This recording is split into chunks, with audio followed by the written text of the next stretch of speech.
আমরা এখন যাচ্ছি আমাদের ত্রিবেণীর রথযাত্রায়। আমি আছি, দাদা আছে, এই যে বোন আছে।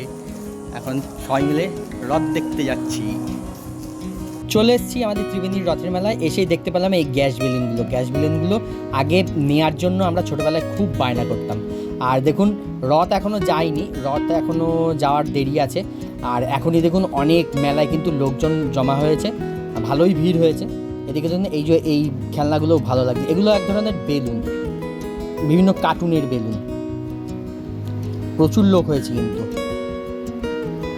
আর এখানে দেখুন এই ফুলগুলো কি সুন্দর লাগছে, ঘর সাজানোর জন্য ফুলগুলো এরকম পাতা, মানে পাতাবাহারের গাছ, তারপরে এরকম ফুল দারুণ লাগছে। এই সামনের এই ফুলটা দারুণ লাগছে, এই যে সূর্যমুখী, বিশাল বড় বড়, একদম অরিজিনাল মনে হচ্ছে। সব দেখে ঠেকে মেলা ঘুরে তারপরে পাঁপড় খাওয়ার পালা। রথের মেলা মানেই তো পাঁপড় আর জিলিপি, আর আমার পাঁপড় খেতে ভীষণ ভালো লাগে। সে কারণে আমরা পাঁপড় কিনে নিয়েছিলাম। প্রথমে এই যে এই পাঁপড়গুলো খাচ্ছিলাম আমি, দাদা, বোন, এই যে বোনও পাঁপড় খাচ্ছে, আমরা সবাই মিলে পাঁপড় খাচ্ছিলাম। তারপরে আবার নিয়েছিলাম সাবুর পাঁপড়। এটা হচ্ছে সাবুর পাঁপড় এর আগেও খেয়েছি অনেক ছোটোবেলায় রথের মেলাতে এসেই। এইবারে আবার সাবুর পাঁপড় দেখে খেতে খুব ইচ্ছা করলো, ওই জন্য সাবুর পাঁপড় কিনলাম আবার। আর সাবুর পাঁপড়টাও কিন্তু সত্যিই ভালো খেতে।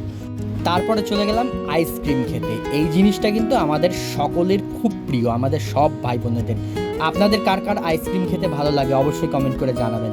তো আমরা সবাই মিলে আইসক্রিম খাচ্ছিলাম, এই যে দাদা খাচ্ছে, বোন, আমি সবাই মিলে আইসক্রিম খেয়ে মেলায় আর একটু ঘুরে রথ দেখলাম। রথ দেখার পর তারপরে এখান থেকে কিনে নিলাম গজা, আমিত্তি, তারপরে মালপোয়া, এসব কিনলাম।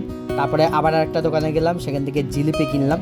রথের মেলায় আসলে তো জিলিপি কিনতেই হবে, জিলিপি ছাড়া কিন্তু বাড়ি যেতে মন চায় না। সেই কারণে জিলিপি কিনে নিয়ে বাড়ি চলে আসলাম।